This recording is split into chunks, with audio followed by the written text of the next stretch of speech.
O irmão mais forte o expulsou de casa com a mãe e um bezerro fraco, gritando: "Fiquem com os fracos." Anos depois, quando um desastre isolou a cidade e apenas o boi mais forte poderia salvá-los, ele se viu de joelhos, implorando pela força que ele tanto humilhou.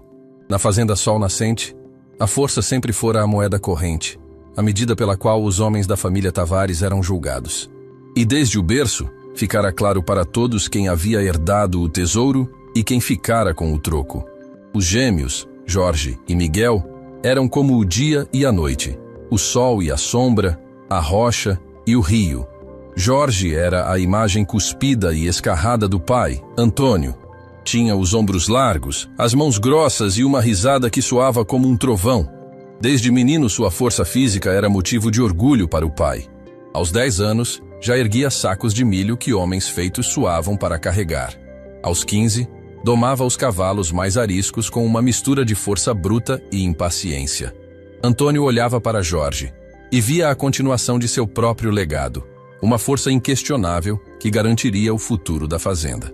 Miguel, por outro lado, era um enigma para o pai. Nascera minutos depois de Jorge, mas parecia pertencer a um mundo diferente. Era mais esguio, de gestos mais calmos e um olhar que não se fixava no horizonte do gado, mas nos detalhes, no padrão das veias de uma folha, na forma como um bezerro recém-nascido buscava o calor da mãe, na linguagem silenciosa dos animais. Onde Jorge usava a força para impor sua vontade, Miguel usava a observação para compreender. Para Antônio, essa quietude era um sinônimo de fraqueza. Esse menino vive no mundo da lua, resmungava o pai para a esposa, Helena, enquanto observava Miguel sentado sob uma mangueira, lendo um livro velho sobre plantas, em vez de estar consertando uma cerca. Não tem o sangue dos Tavares, não tem a nossa força. Helena, uma mulher de uma serenidade profunda que muitos confundiam com submissão, era a única que enxergava a verdade. Existem tipos diferentes de força, Antônio. Ela respondia com sua voz suave, que era o único bálsamo para a aspereza daquela casa. A força que quebra uma pedra é impressionante, mas a força da água que a contorna e a desgasta com o tempo é muito mais poderosa. Mas Antônio não ouvia.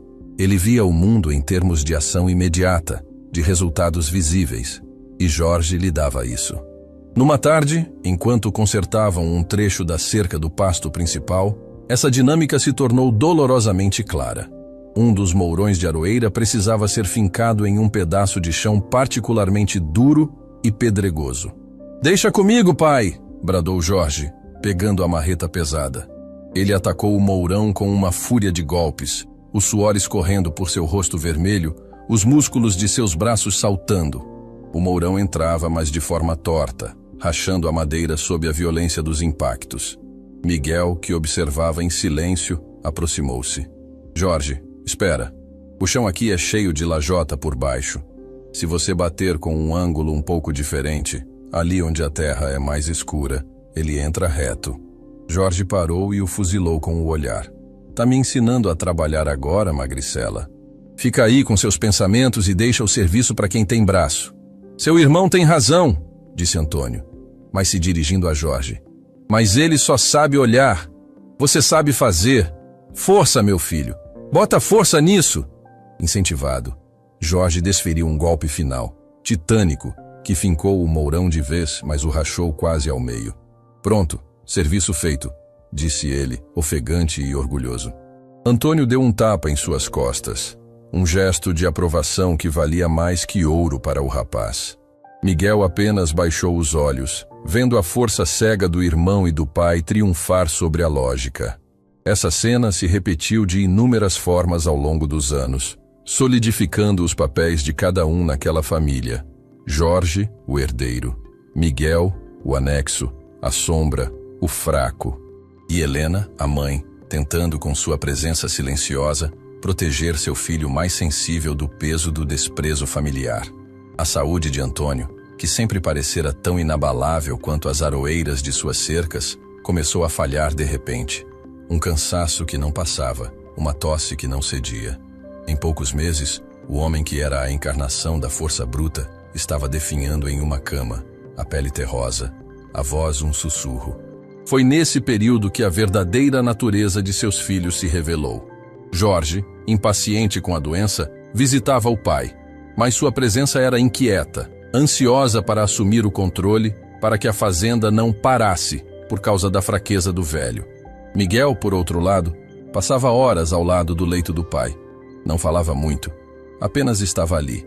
Trocava os lençóis, trazia água, lia em voz baixa trechos de um jornal velho. Cuidava do homem que nunca o compreendeu com uma dedicação silenciosa, que Antônio, em seus momentos de lucidez, parecia finalmente notar, ainda que com um olhar confuso, como se visse o filho pela primeira vez. Mas era tarde demais. Antônio se foi numa manhã de junho, deixando para trás um testamento que era o eco final de suas convicções de uma vida inteira. A leitura do documento foi realizada na sala principal da Casa Grande, um ambiente que cheirava a couro e a formaldeído. O advogado da família, um homem pequeno e de bigode fino, pigarreou e começou a ler o texto com uma voz monótona. Jorge estava sentado na poltrona do pai, as pernas cruzadas, já assumindo a postura de novo patriarca.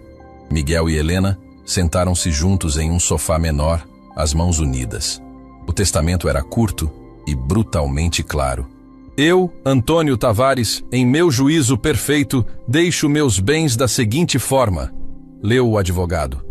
Para meu filho Jorge, herdeiro de minha força e de meu sangue, a quem confio a continuação de meu nome e de meu trabalho, deixo a fazenda Sol Nascente, com todas as suas terras produtivas, com a casa principal, com todo o gado, com os cavalos, com as máquinas e com as benfeitorias. Que ele a governe com a mesma mão firme com que sempre o ensinei. Um sorriso de triunfo se espalhou pelo rosto de Jorge. Ele olhou para o irmão com um ar de desprezo mal disfarçado. O advogado continuou, a voz ainda mais baixa, como se estivesse constrangido. Para meu outro filho, Miguel, e para sua mãe, Helena, a quem sempre provi o sustento, deixo o pedaço de terra improdutivo de 5 hectares que fica na divisa, junto ao leito do riacho seco. Deixo-lhes também a vaca malhada, que já não serve mais para o rebanho, para que tenham um teto e um pouco de leite, e para que não digam que os deixei ao desamparo. Um silêncio pesado caiu sobre a sala. A humilhação era pública, registrada em papel. A herança deles era literalmente o refúgio, a terra que ninguém queria e o animal que já não servia. Helena apertou a mão de Miguel, o corpo rígido de indignação. Antônio, ela sussurrou, o nome do marido morto soando como uma traição. Foi Jorge quem quebrou o silêncio. Ele se levantou da poltrona. O novo dono da fazenda. O novo rei daquele pequeno mundo. A vontade do meu pai é lei, disse ele, a voz ressoando com uma autoridade recém-adquirida. Acho que está tudo muito claro. Ele se virou para a mãe e para o irmão. O olhar frio, sem nenhum vestígio de luto ou de laço familiar. Vocês têm 24 horas para desocupar a casa principal. O lugar de vocês agora é outro. Jorge, pelo amor de Deus, esta é a nossa casa. Miguel é seu irmão, protestou Helena, levantando-se. Miguel é um peso que eu e meu pai carregamos por anos, retrucou Jorge, a crueldade agora sem rédeas. Ele caminhou até eles, parando em frente ao irmão, que permanecia sentado, paralisado. Eu estou construindo um futuro de força e prosperidade para esta fazenda. Não quero a sombra da fraqueza de vocês manchando o meu caminho. Ele então proferiu a frase que selaria o destino da família, a frase que resumiria anos de desprezo. A vontade do pai foi justa. Fiquem com os fracos. A força desta família agora está comigo. Ele virou as costas e saiu da sala, indo em direção à varanda para gritar ordens aos peões, já exercendo seu novo poder. O advogado, sem graça, juntou seus papéis e se retirou em silêncio. Helena e Miguel ficaram sozinhos na sala que, de repente, se tornara estrangeira. O peso daquelas palavras, fiquem com os fracos, era mais pesado do que qualquer soco. Não era apenas uma expulsão de uma casa, era uma expulsão da família, da história, da própria identidade que lhes fora negada. A jornada para seu novo lar, para o exílio dentro de sua própria terra, seria a mais longa e dolorosa de suas vidas. O dia seguinte amanheceu cinzento e frio, como se o céu estivesse de luto pela família que se partira. O prazo de 24 horas de Jorge soava como uma contagem regressiva para o fim do mundo que eles conheciam. O processo de deixar a casa principal foi uma tortura silenciosa. Cada objeto que Helena tocava, cada móvel, cada retrato na parede, era uma farpa de memória que se cravava em seu coração. Ela e Miguel não eram mais donos de nada ali, apenas fantasmas com permissão para assombrar por mais algumas horas. Eles juntaram seus poucos pertences pessoais, algumas roupas, os livros de Miguel, um pequeno baú de madeira onde Helena guardava as lembranças de seus pais. Carregaram tudo em um velho carrinho de mão, o único veículo que Jorge não considerou digno de ser mencionado no testamento. Os poucos empregados da fazenda que passaram por eles desviavam o olhar, uma mistura de pena e medo. O novo patrão já havia deixado claro que qualquer gesto de solidariedade para com os exilados seria mal visto. Jorge observava tudo da varanda da casa grande, os braços cruzados, o rosto uma máscara de triunfo impassível. Ele não ofereceu ajuda, não dirigiu uma única palavra. Apenas assistiu, como um imperador observando a partida de inimigos derrotados. A caminhada até o pedaço de terra que lhes fora legado foi uma procissão de humilhação. Eram 5 hectares nos confins da fazenda, um lugar que sempre fora considerado o canto inútil. O caminho era uma trilha estreita e erodida. Ao chegarem, a visão era ainda mais desoladora do que se lembravam. O terreno era inclinado, o solo visivelmente mais pobre e pedregoso. O riacho que lhe dava nome estava completamente seco, o leito apenas um rastro de cascalho e areia. A única construção era um casebre minúsculo, feito de pau a pique, com um teto de sapê que já cedia em vários pontos. As paredes eram cheias de frestas por onde o vento assobiava, e o chão era de terra batida. Era um abrigo, não um lar. Esperando por eles, amarrada a uma estaca, estava a vaca malhada. O animal era velho, os ossos do quadril salientes, o olhar triste e cansado. Ao lado dela, encolhido e tremendo, estava sua cria, um bezerrinho tão pequeno e magro que parecia um milagre estar de pé. Seu pelo era falho, e ele mal se movia. Era a imagem perfeita da fraqueza, o símbolo vivo da herança que receberam. Descarregaram suas poucas coisas dentro do casebre escuro e úmido. O silêncio entre mãe e filho era pesado, cada um perdido em sua própria dor. Helena tentava ser forte, arrumando as roupas em um canto, tentando criar uma ilusão de ordem no meio do caos. Mas Miguel estava paralisado. Ele se sentou no degrau da porta inexistente e ficou olhando para o bezerrinho fraco. Naquele animal, ele via seu próprio reflexo, rejeitado, subestimado, considerado um fardo, uma falha da natureza. As palavras de seu pai e de seu irmão eram como ferro em brasa em sua mente. Fraco, inútil, um peso. A primeira noite foi um pesadelo. Um vento frio e cortante se infiltrava por todas as frestas do casebre, fazendo-os tremer sob o único cobertor que tinham. Não havia lenha para fazer fogo, e a comida era um punhado de pão e queijo que Helena conseguira pegar da cozinha antes de sair. Eles comeram em silêncio, o som de suas próprias mastigações ecoando no vazio. Lá fora, a vaca malhada mugia baixo, um som de desconforto. O bezerrinho piava, um som fraco e agudo de quem sente frio e fome. Helena sentia-se afundar em um poço de desespero. Sentia que havia falhado com seu filho, que não conseguira protegê-lo da crueldade do pai e do irmão. Como poderiam sobreviver ali? A terra não dava nada. O riacho estava seco, e o único animal que tinham parecia prestes a morrer. Miguel, por sua vez, estava travando sua própria batalha interior. A voz de seu pai era um juiz implacável em sua cabeça. Você não tem o sangue dos Tavares. A risada de Jorge ecoava em seus ouvidos. Fiquem com os fracos. Ele se sentia exatamente assim, fraco, um erro. Um homem de quase 20 anos que não sabia usar a força, que preferia a companhia de livros e animais à de outros homens. Talvez eles estivessem certos. Talvez ele estivesse destinado ao fracasso. No meio da noite, o pio do bezerrinho se tornou mais insistente, mais desesperado. Ele tremia violentamente, o corpo pequeno convulsionando de frio. Deixa, meu filho, sussurrou Helena, as lágrimas escorrendo por seu rosto no escuro. É a lei da natureza. Os mais fracos se vão. Não há o que fazer. Ela estava pronta para desistir, para aceitar a derrota. Mas Miguel não. Algo na insistência daquele pequeno animal o tocou de uma forma visceral. Levantar-se foi um ato de rebeldia contra tudo que lhe fora dito a vida inteira. Não, mãe, disse ele, a voz rouca, mas firme. Ele não vai morrer. Não hoje. Ele se aproximou do bezerro. O animal era pouco mais que pele e ossos. Mas ao tocá-lo, sentiu um leve tremor de vida.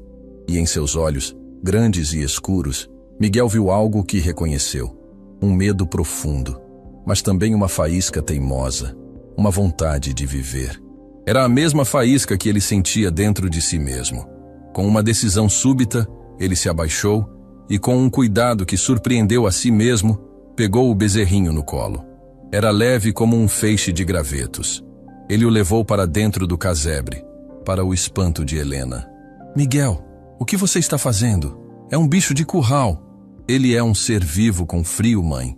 E esta é a única casa que temos, respondeu ele. Ele deitou o animal perto de onde dormiam e o cobriu com seu próprio poncho de lã, a única peça de roupa de valor que possuía.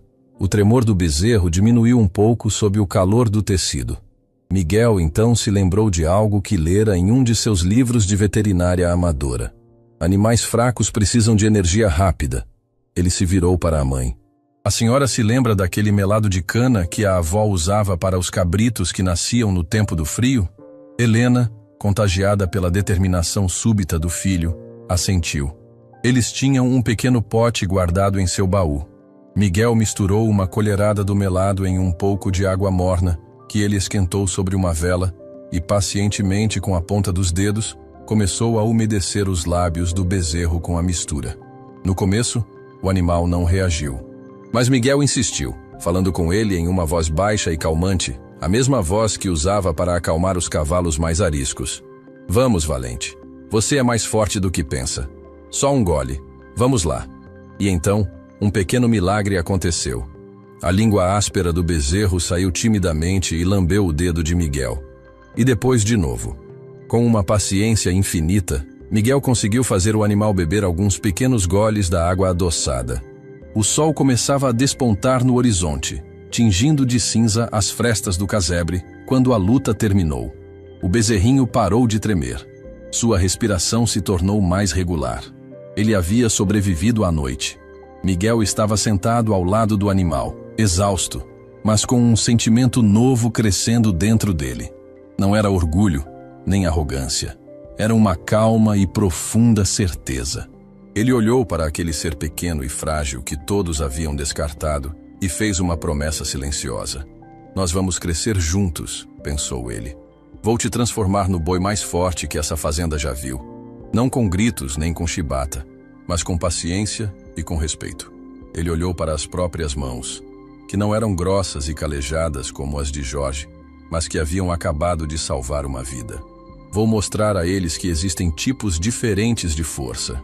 Ele decidiu ali, naquele momento, o nome do bezerro. Seria força. Uma ironia que só ele e sua mãe entenderiam. Era o começo de sua jornada. A jornada silenciosa do gêmeo fraco e do bezerro rejeitado, que juntos provariam que a verdadeira força não reside nos músculos, mas na resiliência do espírito. A primeira noite no casebre de pau a pique foi a mais longa e fria da vida de Miguel. O choro de sua mãe, embora silencioso, era uma presença física na escuridão. Uma dor que se somava à sua.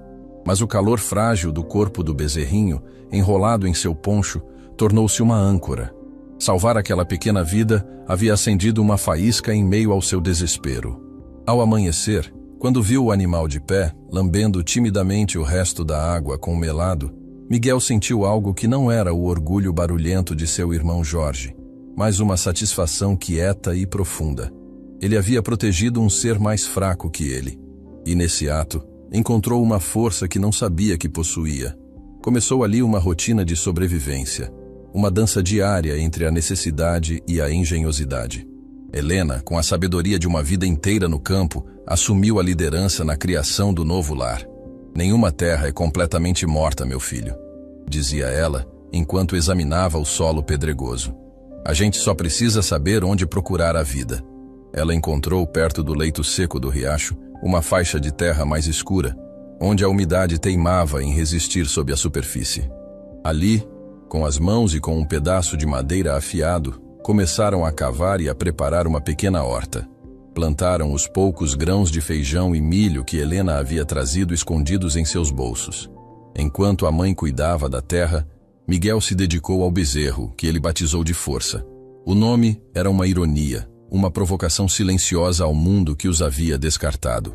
Mas, com o passar dos dias, o nome começou a se tornar uma profecia. O cuidado de Miguel com Força era diferente de tudo que se via na fazenda Sol Nascente. Não havia gritos, não havia pressa, não havia a imposição bruta da vontade. Havia, em vez disso, uma conversa. Miguel passava horas sentado ao lado do pequeno animal, apenas falando com ele em uma voz mansa e contínua. Ele não usava uma vara para guiá-lo, mas a própria mão, ensinando-o a virar, a parar, a andar para trás com um toque suave no pescoço ou no flanco. Força, que nascera sob o signo do medo e da rejeição, encontrou naquele rapaz quieto a segurança que nunca tivera.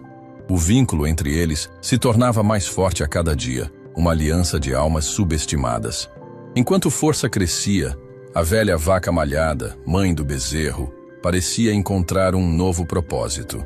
O pouco leite que dava era o alimento principal do filhote, e a presença de Helena e Miguel, que a tratavam com um carinho que ela não conhecia mais, parecia revigorá-la. Eles ouviam à distância os sons da fazenda de Jorge. Eram sons de impaciência. O ronco alto dos tratores novos, os gritos dos peões sendo pressionados para trabalhar mais rápido, o mugido estressado do gado sendo manejado com brutalidade. Eram os sons da força que seu pai tanto valorizava, uma força que esmagava e exigia, mas que não construía laços. O treinamento de força era o oposto disso. Miguel observava a natureza do animal. Notou que ele era incrivelmente atento ao terreno, pisando com um cuidado incomum para um bezerro. Em vez de forçá-lo a atravessar trechos difíceis, Miguel o ensinou a contorná-los, a encontrar o caminho mais seguro. Ele o recompensava não com comida em excesso, mas com um afago, uma coçada atrás das orelhas, com a própria voz aprovadora. Força aprendeu a ler os menores sinais de Miguel. Um assobio baixo, um gesto com a cabeça, uma mudança na postura. Ele não era um animal sendo domado. Era um parceiro aprendendo uma dança. Os meses passaram. Força já não era o bezerrinho frágil. Transformara-se em um garrote esguio, de musculatura definida e um olhar de uma inteligência penetrante. Ele não era o maior de sua idade. Os bezerros de Jorge, alimentados com ração de elite, eram mais pesados e mais largos, mas havia uma solidez em seu porte, uma calma em seu poder, que era única. A horta de Helena, por sua vez, começava a dar seus primeiros frutos. As vagens de feijão, as pequenas espigas de milho. Era pouco, mas era deles. Era o sabor da independência. A primeira grande prova para a dupla de rejeitados veio com a necessidade. Para expandir a horta, eles precisavam limpar uma área cheia de pequenas árvores e tocos de raízes profundas. Era um trabalho impossível para Miguel e sua mãe apenas com a força dos braços. Precisaríamos de uma junta de bois, suspirou Helena numa tarde, olhando para um toco particularmente teimoso. Miguel olhou para a Força, que pastava tranquilamente por perto. Mãe, talvez a gente já tenha a nossa junta. De um boi só, com tiras de couro velho que encontrou no casebre e cordas de sisal, Miguel passou dias construindo uma canga improvisada, um arreio que se ajustava ao corpo de Força sem machucá-lo. Ele não o forçou. Primeiro, colocou o arreio no lombo do animal e o deixou se acostumar. Depois, amarrou uma pequena tora de madeira e o ensinou a arrastá-la, usando apenas comandos de voz. Força, confiando em seu amigo, respondeu com uma vontade surpreendente. Ele parecia entender que aquilo era um jogo, um trabalho em equipe. Finalmente chegou o dia de enfrentar o toco. Miguel amarrou a corda na raiz grossa e depois na canga de Força. Helena observava, o coração na mão. Vamos, meu amigo, com calma. Puxa devagar, disse Miguel, a voz serena. Força esticou o corpo, os músculos se retesando. Ele não deu um arranco violento como outros bois fariam. Ele aplicou uma pressão constante, firme, sentindo a resistência da raiz. Miguel continuava a falar com ele, encorajando-o. Isso, garoto. Mais um pouco. Você consegue. A terra ao redor do toco começou a ceder. As raízes estalaram. E então, com um último esforço conjunto, o toco se soltou do chão, sendo arrastado por força por alguns metros. Helena levou as mãos à boca, os olhos cheios de lágrimas. Não era apenas um toco arrancado. Era a prova. A prova de que o método de Miguel, a sua fraqueza, era na verdade uma forma superior de força. A força que persuade, que colabora, que respeita. Miguel abraçou o pescoço do boi, o rosto enterrado em seu pelo, sussurrando palavras de agradecimento. A cena não passou despercebida. Do outro lado da cerca seca, um homem os observava. Era seu Carlito, um velho carvoeiro que vivia isolado na serra e que raramente descia para as terras baixas. Ele era um homem de poucas palavras, conhecido por sua aspereza. Ele se aproximou da cerca. "Rapaz", disse ele, a voz rouca pelo fumo do carvão. "Nunca vi um boi trabalhar assim, só na conversa. O bicho parece gente." Miguel, um pouco sem graça, agradeceu. "Escuta", continuou Carlito. "A chuva da semana passada derrubou umas árvores na minha trilha. O caminho para minha carvoaria tá fechado. Trator não sobe lá. Se você e seu boi abrirem o caminho para mim, eu te pago com 10 sacos do melhor carvão que eu faço. E ainda te dou uns trocados para ajudar na feira." A oferta era uma bênção. Carvão significava fogo para cozinhar, calor para as noites frias. E dinheiro, mesmo que pouco, significava a chance de comprar sal, querosene, farinha. "Nós aceitamos, seu Carlito", respondeu Miguel, com uma nova confiança na voz. Nos 2 dias seguintes, Miguel e Força trabalharam na trilha da serra. O terreno era íngreme e traiçoeiro, mas a dupla se movia com uma sincronia impressionante. Miguel ia na frente, cortando os galhos menores com um facão emprestado, enquanto Força, com uma precisão incrível, arrastava os troncos pesados para a beira do caminho, sempre respondendo aos comandos de voz de seu dono. Seu Carlito observava, maravilhado. Ao final do serviço, o velho carvoeiro cumpriu sua promessa. Os 10 sacos de carvão foram uma riqueza para Helena e Miguel. E as poucas notas de dinheiro eram o primeiro pagamento que Miguel recebia na vida. Um dinheiro ganho não por sua força bruta, mas por sua inteligência, sua paciência e sua parceria com o animal que seu irmão havia jogado no lixo. Com o dinheiro, Helena pôde ir à venda da vila pela primeira vez em meses. Enquanto esperava para ser atendida, ela inevitavelmente ouviu as conversas, que sempre giravam em torno da fazenda Sol Nascente, a maior propriedade da região. "O seu Jorge está botando os peões para trabalhar de sol a sol", dizia uma mulher. "Meu marido trabalha lá, chega em casa que não se aguenta em pé. Ele comprou um trator novo, mas vive quebrado, porque ele força a máquina demais no terreno de pedra." "E o gado?", perguntou outra. "Dizem que ele comprou uns touros de raça, mas um deles machucou a pata semana passada, porque um peão o forçou a passar por um lugar apertado. O homem é forte e trabalhador, que nem o pai, mas não tem a paciência que a terra pede." Helena ouvia em silêncio. A força de Jorge era uma força de quebra, de ruptura, uma força que feria homens, máquinas e animais. E ela se lembrou da força silenciosa de seu filho Miguel, uma força que curava, que construía, que convencia. Sorriu discretamente. Talvez o mundo ainda não soubesse, mas a verdadeira força da família Tavares não estava na casa grande, e sim no casebre de pau a pique. A fama do rapaz do boi que obedece por palavra começou a se espalhar. Outros pequenos sitiantes, com trabalhos em locais de difícil acesso, começaram a procurar por Miguel. Ele e Força limpavam terrenos, aravam pequenas roças em encostas íngremes onde tratores não chegavam, transportavam madeira. Cada trabalho era mais um pouco de dinheiro, mais um pouco de reconhecimento. Passaram-se 2 anos. A vida no pequeno sítio havia se transformado. O casebre foi remendado e ganhou um pequeno puxadinho de madeira, construído por Miguel. A horta era grande e produtiva, garantindo o sustento deles e um excedente que Helena vendia na feira. Força se tornara um boi magnífico. Seu pelo era brilhante, Seus músculos eram poderosos, mas seu olhar continuava o mesmo, calmo, inteligente, inteiramente focado em seu dono. A parceria entre eles era uma lenda local. Miguel já não era o menino magricela e inseguro. O trabalho ao ar livre lhe dera músculos e um bronzeado saudável. Mas a maior mudança estava em seu olhar. A hesitação dera lugar a uma confiança tranquila. Ele era agora um homem, mestre de seu ofício, dono de seu destino. Ele havia provado para si mesmo e para sua mãe que o desprezo de sua família estava errado. Enquanto isso, na fazenda Sol Nascente, Jorge expandia seus domínios com uma agressividade implacável. Comprava mais terras, mais gado, mais máquinas. Endividava-se, acreditando que a produção em larga escala cobriria qualquer custo. Ele era respeitado por seu poder econômico, mas também temido por sua rispidez e arrogância. Ele nunca mais procurara a mãe ou o irmão. Para ele, eles haviam sido apagados da história da família. O palco para o confronto final entre as duas visões de mundo, entre as duas definições de força, estava sendo montado não pelas mãos dos homens, mas pela própria natureza. O verão daquele ano chegou com um calor anormal, um mormaço pesado que parecia cozinhar o ar. As chuvas, que deveriam ter começado em novembro, não vieram. Uma seca severa se instalou na região, mas a provação maior ainda estava por vir.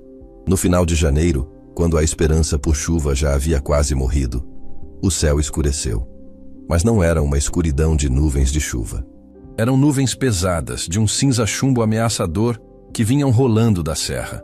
O vento começou a soprar com uma violência que fazia as árvores gemerem. "Isso não é chuva, meu filho", disse Helena, o rosto preocupado enquanto olhava para o céu. "Isso é tempestade. Uma tromba d'água. Temos que prender tudo. A natureza vai cobrar sua conta hoje." Os velhos da região olhavam para as nuvens e balançavam a cabeça, preocupados. Eles sabiam que quando a chuva vinha com aquela fúria depois de uma seca tão longa, a terra ressecada não conseguia absorvê-la. A água não traria alívio, traria destruição. O confronto entre a força bruta de Jorge e a força resiliente de Miguel estava prestes a ser mediado pelo juiz mais implacável de todos, o próprio tempo. A tempestade estava chegando, e com ela, o destino daquela família e de toda a região. O ar, por semanas pesado e imóvel sob o sol castigante, começou a se mover. No início, era uma brisa tímida, que mal balançava as folhas secas do milharal de Jorge. Mas, com o passar das horas, o vento ganhou corpo, tornando-se uma força insistente e agourenta que assobiava pelas frestas do casebre de Helena e Miguel. O céu, antes de um azul pálido e sem vida, foi sendo engolido por nuvens escuras e pesadas que rolavam da serra como uma manada de búfalos furiosos. "Isso não é chuva de abençoar, meu filho", disse Helena, o rosto vincado de preocupação, enquanto olhava para o horizonte. Ela, como todos os que nasceram e se criaram naquela terra, sabia ler os sinais do tempo. Sabia que a natureza, após um longo período de paciência, muitas vezes cobrava suas dívidas com juros e violência. "Isso é tromba d'água, é fúria. Temos que prender tudo que o vento pode levar." Enquanto na fazenda Sol Nascente, os peões de Jorge corriam para cobrir as máquinas caras e recolher o gado de elite para os estábulos de concreto, a preparação no pequeno sítio de Miguel e Helena era de outra natureza. Não tinham muito a perder, mas o pouco que tinham era precioso. Miguel, com uma calma que contrastava com a fúria crescente do vento, reforçou a porta do casebre com uma trava de madeira.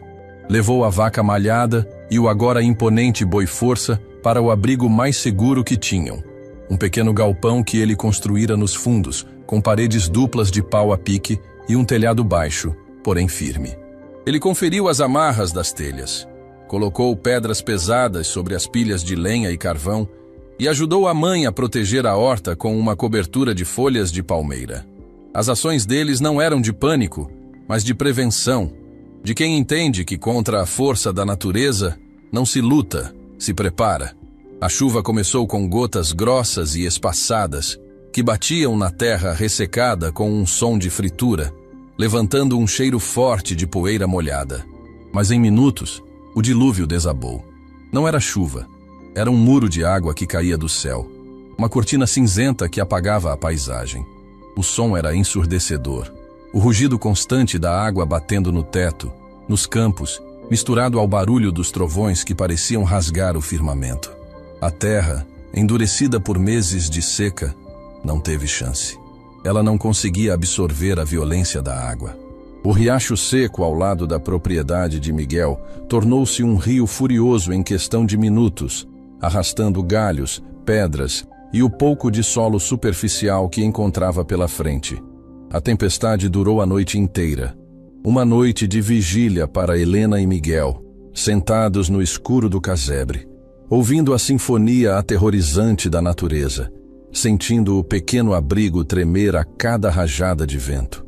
Miguel passava a mão no pescoço de Força, que estava abrigado com eles, transmitindo uma calma que ele mesmo lutava para sentir. Quando a manhã chegou, a chuva havia diminuído para um chuvisco fino e persistente. O sol tentava romper as nuvens, lançando uma luz pálida e fantasmagórica sobre um cenário de devastação. A comunidade, isolada em suas casas durante a noite, começou a sair para avaliar os estragos. O sítio de Miguel e Helena, para a surpresa deles, havia resistido bravamente. O casebre estava intacto. A horta, embora encharcada, estava protegida pela cobertura de palha e pela pequena vala de escoamento que Miguel havia cavado. Os animais estavam seguros. A preparação e o respeito pela topografia do terreno os haviam salvado do pior. Mas o mesmo não podia ser dito do resto do vale. A fazenda Sol Nascente de Jorge era a imagem do desastre. Os pastos recém-plantados, sem a proteção da vegetação nativa que ele mandara arrancar, haviam se transformado em um imenso lamaçal. A erosão levara embora a camada fértil do solo, deixando para trás um barro vermelho e estéril. Cercas de arame farpado, que custaram uma fortuna, haviam sido arrancadas e retorcidas pela força da enxurrada. Jorge andava por sua propriedade, o rosto uma máscara de fúria e incredulidade. Ele chutava o barro, gritava com os peões, culpava a chuva, o tempo, Deus. Anos de investimento destruídos em uma noite. Maldição, berrava ele, sem perceber que a maldição talvez fosse sua própria arrogância. No entanto, o verdadeiro desastre, o golpe que afetaria não apenas a ele, mas a toda a comunidade, ainda estava por ser descoberto. A estrada principal, a única veia que ligava o vale à cidade vizinha, ao mercado, ao mundo, estava morta. A notícia veio trazida por um peão a cavalo. A estrada caiu, patrão. A serra desceu. Não passa nem gente a pé. A serra. A grande montanha que flanqueava o vale, cujo trecho mais íngreme era cortado pela estrada. A combinação fatal da terra solta pela seca e da água torrencial da tempestade havia provocado o inevitável. Um gigantesco deslizamento de terra. Uma parede de milhares de toneladas de lama, rocha e árvores arrancadas havia desabado sobre a estrada, obliterando um trecho de quase 100 metros e criando um penhasco instável de barro e detritos. O vale estava isolado. O pânico se instalou lentamente. Nos primeiros dias, a preocupação era com a comunicação, mas logo o problema real se tornou claro. A economia. Era época de colheita. Os caminhões da cooperativa local estavam carregados com o milho, o feijão e o café de todos os produtores, prontos para serem vendidos. O maior produtor, de longe, era Jorge. Sua safra representava mais da metade de tudo o que estava nos caminhões. Cada dia que passava, com os caminhões parados, a mercadoria se depreciava, ameaçando apodrecer. Era a ruína financeira de toda uma comunidade. O prefeito da pequena cidade, um homem chamado Valdir, agiu rapidamente. Contatou o governo do estado, pedindo ajuda. A resposta foi desanimadora. A instabilidade do terreno tornava perigoso o uso de máquinas pesadas como tratores e escavadeiras. Qualquer tentativa de remover a terra pelo lado de fora da serra poderia provocar um novo deslizamento, ainda maior. A única solução seria um trabalho lento, manual, que poderia levar meses. Meses. Eles não tinham meses, tinham dias. A comunidade se reuniu em frente à barreira de lama. Um grupo de homens e mulheres olhando para a montanha de terra com um sentimento de impotência. Jorge estava lá, o mais desesperado de todos. Seus investimentos, seus empréstimos bancários, tudo dependia da venda daquela safra. Ele via seu império de força desmoronar diante de uma parede de barro. Discutiam soluções, todas inviáveis. Foi então que uma voz rouca se ergueu do meio do grupo. Era seu Carlito, o velho carvoeiro, o homem que Miguel e Força haviam ajudado. Máquina de ferro não sobe nesse barro mole, disse ele, com a autoridade de quem conhecia cada palmo daquela serra. Vai patinar, vai atolar, ou pior, vai fazer o resto do morro descer em cima da gente. O barro ainda está vivo, se mexendo. E o que a gente faz então, Carlito?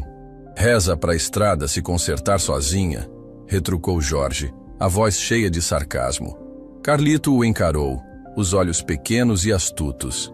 Rezar sempre ajuda, meu rapaz. Mas meu avô já dizia, para serviço em terreno ruim, onde a máquina afunda e o homem escorrega, só tem um bicho que serve. Um boi de casco firme que sabe onde pisa, que tem a força na calma e não no arranco. Houve um momento de silêncio, seguido por risadas de escárnio. Você ficou louco, Carlito, disse um dos fazendeiros. Quer que a gente tire uma montanha de terra com uma junta de bois? Não com uma junta qualquer, respondeu o velho a voz firme. Com uma que saiba o que faz. E então ele olhou diretamente para Jorge. Eu conheço um boi assim. E o dono dele também. É o boi do seu irmão, Miguel. O nome de Miguel caiu no meio da roda de homens como uma pedra. O ar ficou pesado. Todos sabiam da história. Todos sabiam da expulsão, da humilhação. Todos se viraram para Jorge, esperando sua reação. O rosto de Jorge passou por uma metamorfose de emoções. Primeiro, a incredulidade. Depois, a negação, seguida por uma onda de fúria. A ideia era absurda. Um insulto. Pedir ajuda ao irmão fraco? Ao moleque que ele escorraçara? Usar o bezerrinho refúgio como salvação? A humilhação era impensável. Nunca! Ele rosnou. Eu prefiro ver minha safra apodrecer a me rebaixar a pedir ajuda àquele lá. Mas os dias passaram. A situação piorou. O cheiro de milho fermentando já começava a emanar de um dos caminhões. Os compradores na cidade começaram a cancelar os pedidos. O desespero da comunidade se transformou em pressão sobre Jorge. Numa noite, os líderes da cooperativa e o prefeito Valdir foram até a casa grande da fazenda Sol Nascente. Encontraram Jorge bebendo na varanda, o rosto sombrio. Jorge, começou o prefeito com diplomacia. Nós entendemos o seu orgulho. Entendemos os problemas que você tem com seu irmão. Mas isso não é mais um problema de família. É um problema de todos nós. A safra de todos está em jogo. O que seu Carlito disse faz sentido. Aquele boi do seu irmão, ele é diferente. Nós vimos ele trabalhando na serra. Ele é a nossa única chance. Vão vocês pedir então, retrucou Jorge, virando o copo de cachaça. Nós não podemos, disse um dos fazendeiros. A briga é entre vocês. É uma ferida que só você pode começar a curar. Você é o irmão mais velho.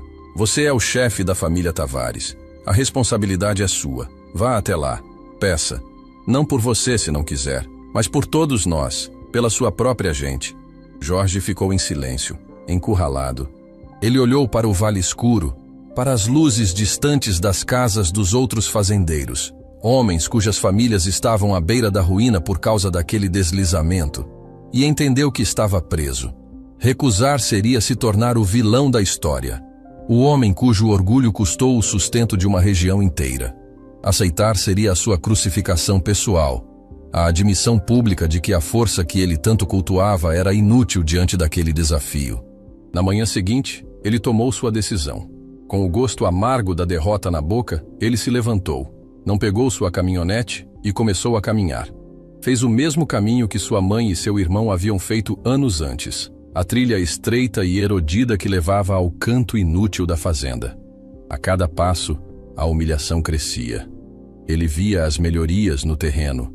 A cerca bem feita, a horta viçosa que se estendia por uma área que ele sempre julgara morta, o casebre remendado, com fumaça saindo de uma pequena chaminé de barro, sinal de um lar aquecido.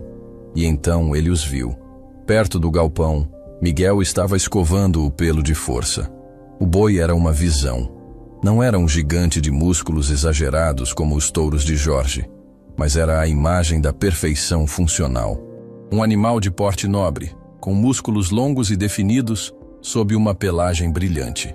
Seu olhar era calmo e incrivelmente inteligente, fixo em Miguel. A conexão entre os dois era palpável, uma harmonia silenciosa que Jorge, com seus gritos e ordens, nunca conseguiria replicar. Miguel, ao sentir a presença do irmão, se virou. Seu rosto não demonstrava surpresa nem triunfo, apenas uma calma observadora. Ele não era mais o menino assustado. Era um homem que conhecia seu próprio valor. Jorge parou a alguns metros de distância, as botas caras cobertas pela poeira do caminho.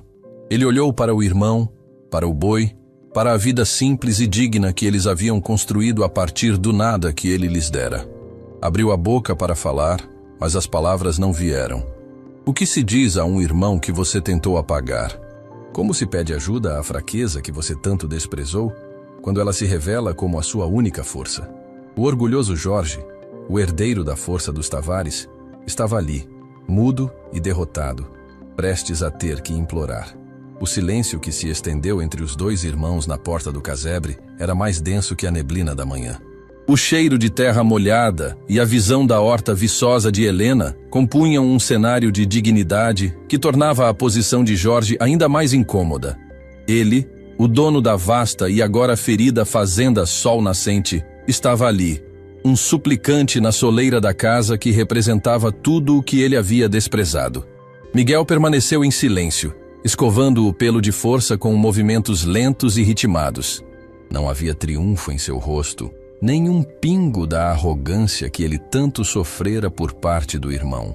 Havia apenas uma calma expectante, uma neutralidade que era, em si, uma demonstração de poder.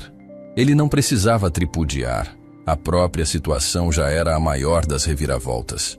Jorge, sentindo o peso dos olhares de seu irmão e de sua mãe, que aparecera no vão da porta, finalmente quebrou o silêncio. A voz saiu rouca, forçada, desprovida de sua autoridade habitual. A serra desceu, disse ele, as palavras curtas, como se cada uma fosse uma pedra que ele era forçado a cuspir. A estrada está fechada. A safra de todo mundo vai apodrecer se não abrirmos caminho. Ele evitou o pronome minha. Tentava diluir sua própria catástrofe na desgraça coletiva. Um último e patético esforço para salvar um fiapo de seu orgulho. Miguel parou de escovar o boi e o encarou. Eu soube da chuva. O prefeito veio falar comigo, continuou Jorge apressado. A comunidade, eles acham que o seu boi, talvez consiga passar onde as máquinas não conseguem. Eles me mandaram vir. A forma como ele dizia seu boi era carregada de uma relutância quase cômica. Miguel permaneceu em silêncio, deixando o pedido incompleto pairar no ar. Ele queria que Jorge dissesse as palavras. Queria que ele formulasse o pedido, que admitisse a necessidade. Finalmente, vendo que o silêncio de Miguel não seria quebrado, Jorge baixou os olhos para suas botas enlameadas. Precisamos da sua ajuda, Miguel. A frase tão simples carregava o peso de anos de humilhação. Miguel sentiu o olhar de sua mãe sobre si. Viu nos olhos dela não um pedido de vingança, mas um apelo à sua verdadeira natureza. Mas ele precisava dizer. Precisava fechar a ferida com as mesmas palavras que a abriram. Por que eu deveria ajudar, Jorge? Perguntou Miguel, a voz calma, mas cortante. A força desta família não estava com você? Por que eu, o fraco, deveria ajudar? Por que eu deveria usar o meu animal inútil para salvar o futuro do homem que disse que a minha mãe e eu éramos um peso que manchava o seu nome? Cada pergunta era uma flecha que atingia o alvo. Jorge recuou um passo, como se tivesse sido fisicamente golpeado. O rosto dele se tornou pálido. A verdade, dita com tanta calma, era mais brutal que qualquer grito. Ele não tinha defesa. Não havia argumento. Havia apenas a realidade de seu fracasso e de sua necessidade. Ele ergueu o olhar, e pela primeira vez na vida, Miguel viu a derrota nos olhos do irmão. A arrogância havia se quebrado, deixando para trás apenas um homem desesperado. Porque você estava certo, gaguejou Jorge, a confissão rasgando sua garganta. E eu estava errado, porque a minha força, essa força bruta do meu pai, ela não serve para nada contra uma montanha de barro Ela só sabe quebrar as coisas. E a sua paciência, o seu jeito, talvez seja a única coisa que pode consertar isso. A voz dele quebrou.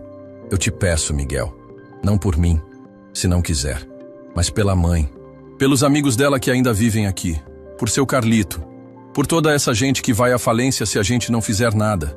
Helena, que assistia a tudo da porta, deu um passo à frente.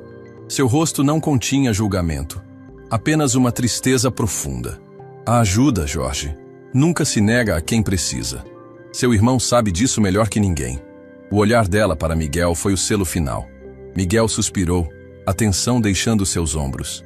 A vitória não estava em negar a ajuda, mas em concedê-la a partir de uma posição de poder moral. Eu vou ajudar, disse ele. Mas não por você, Jorge.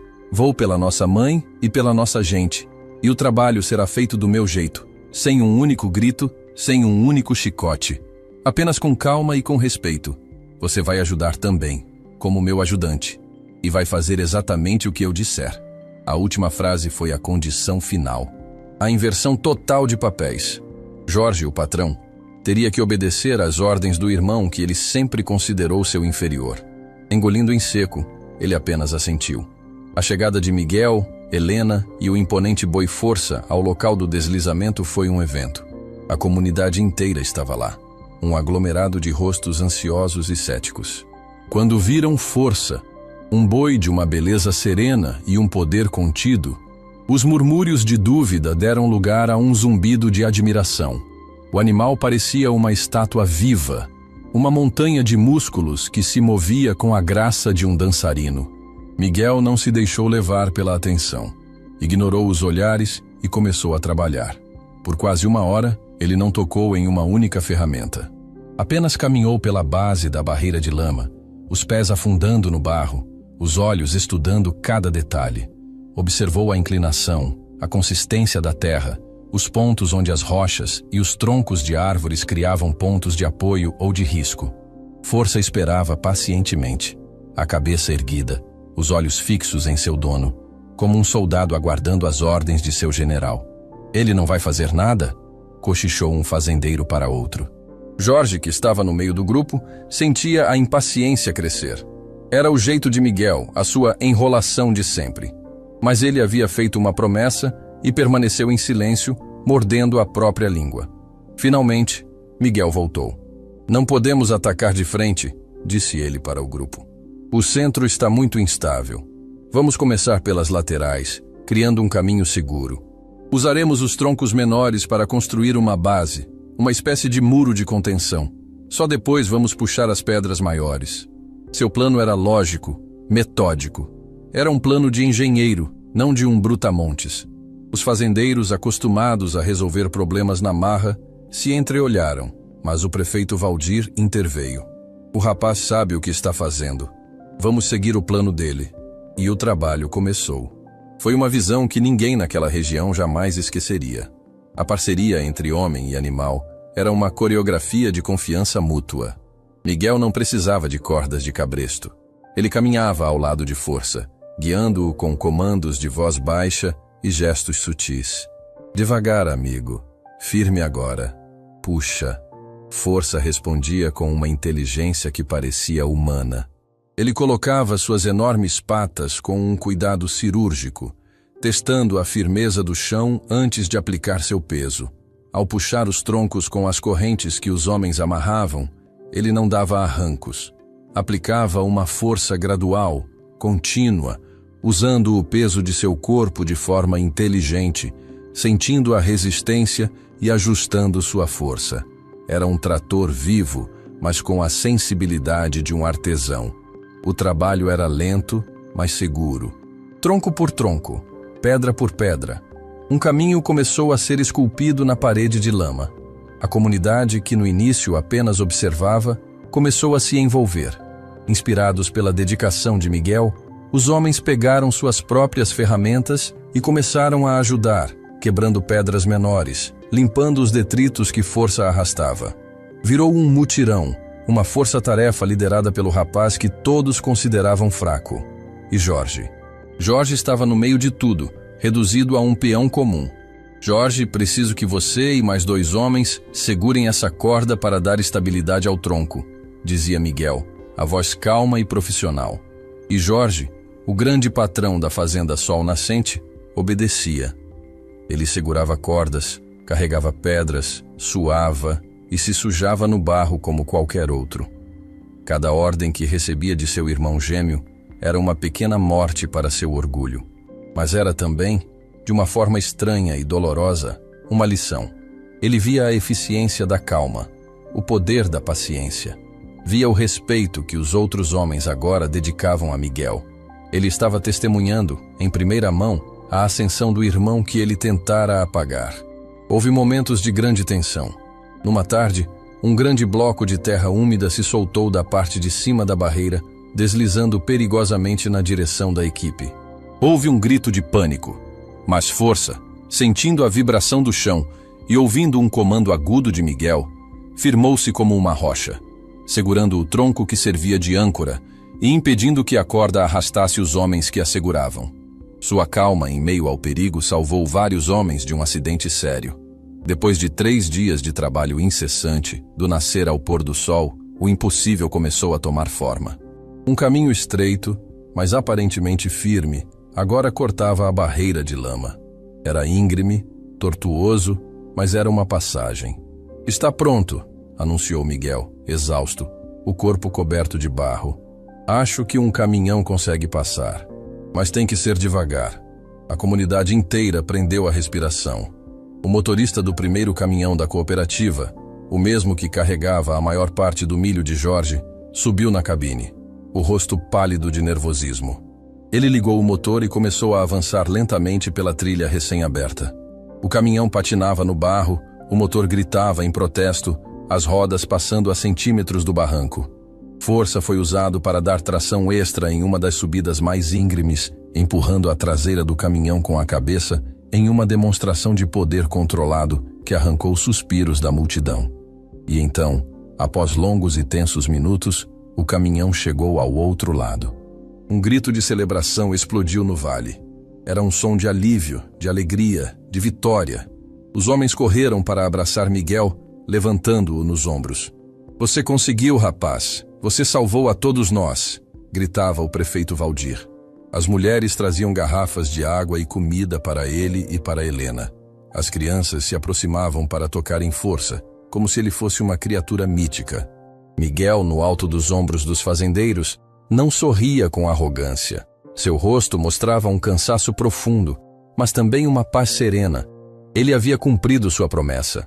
Ele havia provado seu valor da forma mais inquestionável possível. Ele não era mais o gêmeo fraco. Era o herói da serra. Em meio à celebração eufórica, Jorge observava tudo de longe. A alegria da comunidade era a medida de sua própria solidão. Ele se aproximou de Miguel, que já estava de volta ao chão, recebendo os cumprimentos. "Miguel", começou ele, a voz embaraçada. Eu não sei como te agradecer. O que você fez?" Mas a frase foi interrompida. Um carro elegante, que ninguém esperava ver ali, conseguiu atravessar a passagem recém-aberta e parou perto do grupo. Dele desceu um homem de terno, o rosto preocupado e o sapato sujo de lama. "Senhor Jorge Tavares?" perguntou o homem, dirigindo-se ao irmão mais imponente. "Finalmente consegui chegar. Sou Kleber, gerente do Banco Agrário. O banco estava extremamente preocupado com o seu empréstimo. Fico feliz em ver que a estrada foi aberta." O homem então olhou para a Força, que descansava perto de Miguel, e seus olhos brilharam com a cobiça de um financista. "Magnífico animal. A genética de seu pai sempre foi a melhor." O senhor, pelo visto, seguiu os passos dele. "Senhor Tavares, dadas as suas dificuldades financeiras e o risco que sua safra correu, o banco estaria disposto a renegociar sua dívida. Poderíamos, por exemplo, aceitar um animal de elite como este como parte do pagamento." A proposta caiu no ar como uma bomba. O gerente, em sua ignorância, assumia que o melhor animal dali só poderia pertencer ao irmão mais rico e poderoso, Jorge. Todos os olhares, antes cheios de celebração, agora se fixaram em Jorge. A euforia deu lugar a uma tensão aguda. O mundo parecia ter parado, esperando sua resposta. Seria ele capaz, depois de tudo, de tentar se apropriar do boi que acabara de salvar sua vida para pagar suas próprias dívidas? Ou ele finalmente faria a coisa certa, custasse o que custasse ao seu orgulho e ao seu bolso? Aquele era o seu verdadeiro teste. A sua última chance de redenção ou de condenação final, diante de toda a comunidade que agora olhava para Miguel como seu verdadeiro líder. O ar no local do deslizamento ficou suspenso, carregado de uma tensão que era mais densa que a própria lama. A celebração eufórica morreu nos lábios dos fazendeiros. O som do vento na serra e o gotejar da água nas pedras eram os únicos ruídos. Todos os olhos, antes cheios de admiração por Miguel, agora estavam fixos em Jorge, o irmão derrotado. A proposta do gerente do banco, Kleber, embora feita por engano, pairava no ar como uma tentação e um teste final. Para Jorge, aquele foi o momento mais longo e solitário de sua vida. Diante da comunidade que ele sempre dominou, do irmão que ele sempre desprezou e do banqueiro que representava a sua ruína financeira, ele se viu no centro de uma encruzilhada moral. A tentação era uma serpente venenosa que sibilava em seu ouvido. Era a saída fácil. Ele poderia mentir. Poderia dizer que força era um bem da família, um ativo dos Tavares. Poderia usar o poder de seu nome, de sua posição, para se apropriar do animal e resolver, de uma só vez, uma parte esmagadora de suas dívidas. Seria a traição final, o último ato de um déspota que se recusa a cair. O velho Jorge, o Jorge de uma semana atrás, teria feito isso sem pestanejar. Mas o homem que estava ali, coberto de barro e de vergonha, não era mais o mesmo. Os últimos dias haviam operado uma erosão em sua alma, assim como a chuva fizera com a serra. Ele havia testemunhado o poder silencioso de Miguel, a inteligência de força, a força da comunidade unida por um propósito. Havia sido forçado a seguir ordens, a trabalhar como um igual, a ser salvo pela fraqueza que tanto ridicularizara. Ele olhou para Miguel. O irmão não o encarava com ódio ou com um ar de desafio. Seu rosto era uma tela de calma e paciência, uma serenidade que era em si um julgamento. Miguel não o estava ameaçando, estava simplesmente esperando para ver que tipo de homem Jorge escolheria ser. Então, Jorge olhou para sua mãe, Helena. Os olhos dela não continham acusação, mas uma súplica silenciosa, um apelo para que ele, finalmente, honrasse a parte boa do sangue que compartilhavam. O orgulho de Jorge, aquela fortaleza que ele construíra durante toda a vida, finalmente ruiu. Ele respirou fundo, um som trêmulo que cortou o silêncio. E então, ele se virou para o gerente do banco, o Sr. Kleber, e em frente a toda a comunidade que servia de testemunha, ele falou as palavras mais difíceis e mais nobres de sua existência. "O senhor está enganado", disse Jorge, a voz rouca, mas clara. "Este boi, ele não é meu. Ele nunca foi meu." Um murmúrio percorreu a multidão. O gerente do banco franziu a testa, confuso. "Ele pertence ao meu irmão, Miguel", continuou Jorge.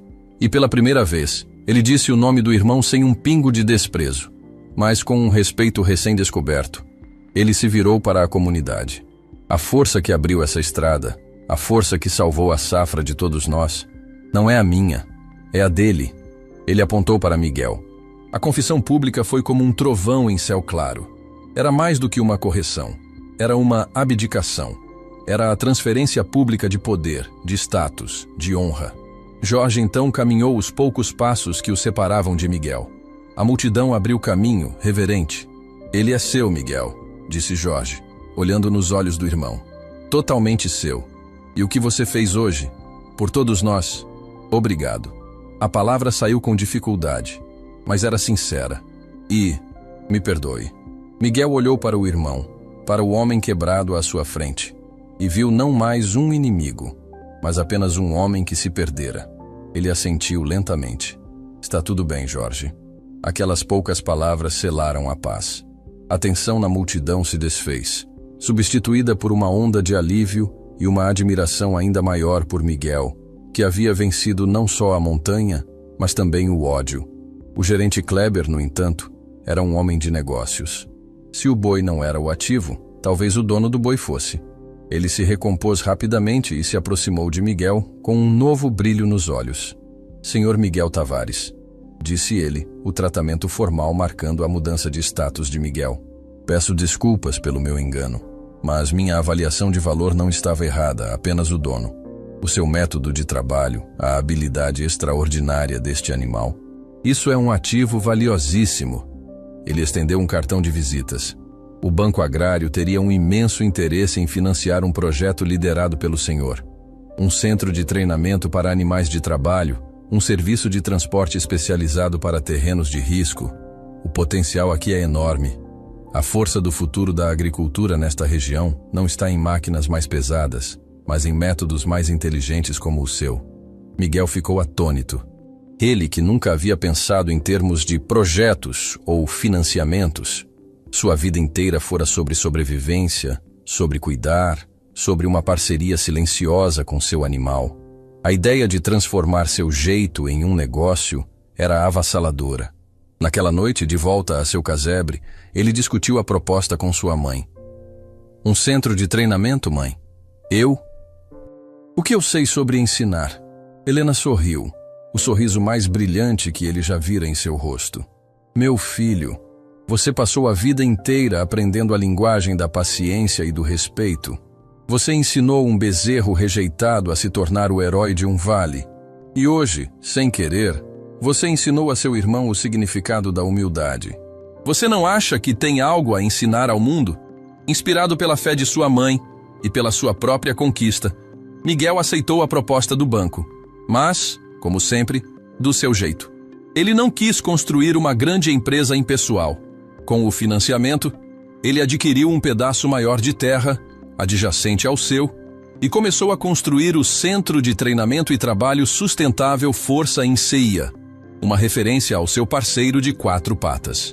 O objetivo não era apenas o lucro, mas criar uma cooperativa para ensinar jovens fazendeiros seus métodos de treinamento compassivo, promover a agricultura sustentável e oferecer um serviço de trabalho especializado para toda a região.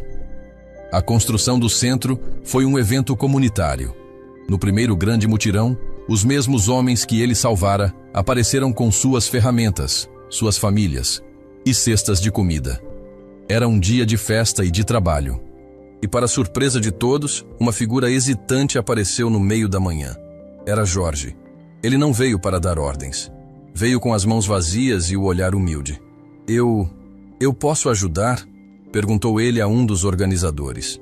A notícia correu até Miguel, que estava coordenando o assentamento das fundações. Ele foi até o irmão. Veio para aprender? Perguntou Miguel, sem malícia. Jorge engoliu em seco. Sim, vim para aprender. Miguel lhe entregou uma pá. Então pode começar por aqui. A terra ensina melhor quem está disposto a se sujar com ela. Aquele foi o começo da reconciliação dos irmãos. Jorge, despojado de sua arrogância e de grande parte de sua fortuna, ele teve que vender uma parte significativa da fazenda Sol Nascente para pagar suas dívidas com o banco. Começou a trabalhar no centro de treinamento do irmão. No começo, como um ajudante braçal. Mas com o tempo, Miguel, vendo o genuíno esforço e mudança em Jorge, começou a lhe dar mais responsabilidades. Jorge, com sua experiência em administração, acabou se tornando uma peça útil na gestão da cooperativa. A força bruta dele, agora guiada pela sabedoria paciente de Miguel, finalmente encontrou seu propósito. Eles se tornaram, pela primeira vez na vida, uma equipe. Anos se passaram. O vale, antes isolado e à beira da ruína, agora era um exemplo de prosperidade e cooperação. O centro de treinamento de Miguel era uma referência, atraindo agricultores de outras regiões. Eles se tornaram líder, não por imposição, mas por aclamação. Sua voz calma era ouvida e respeitada em todas as reuniões da cooperativa. Força, o boi que deu início a tudo, agora era uma lenda viva. Já idoso, passava seus dias em um pasto especial, o Campo do Herói, onde as crianças da região o visitavam para lhe oferecer frutas e afagos. Ele era o símbolo vivo de que o valor não está no preço ou na aparência, mas na resiliência e na lealdade. Numa tarde quente de domingo, Helena estava sentada na varanda de sua nova casa, uma casa confortável e sólida, construída com o primeiro grande lucro do centro, bem ao lado do velho casebre de pau a pique, que Miguel insistiu em preservar como um monumento. Ela observava o vale verdejante à sua frente. Viu seus 2 filhos, Jorge e Miguel, lado a lado, explicando a um grupo de jovens aprendizes como guiar uma junta de bois por um terreno difícil. Jorge explicava a mecânica da força, e Miguel, a psicologia da confiança. Eles se completavam. Helena sorriu, um sorriso de paz profunda. Seu falecido marido, Antônio, estava errado. A força da família Tavares não residia na brutalidade de um filho ou na fraqueza do outro. Ela residia no equilíbrio entre os dois, uma harmonia que ela sempre enxergara, mas que o mundo precisou de uma catástrofe para finalmente reconhecer. Os fracos, a mãe silenciosa, o filho gentil e o bezerro rejeitado, não haviam apenas sobrevivido. Eles haviam ensinado aos fortes uma nova e muito mais poderosa definição de força, e no processo haviam curado não apenas uma estrada, mas a alma de toda uma comunidade.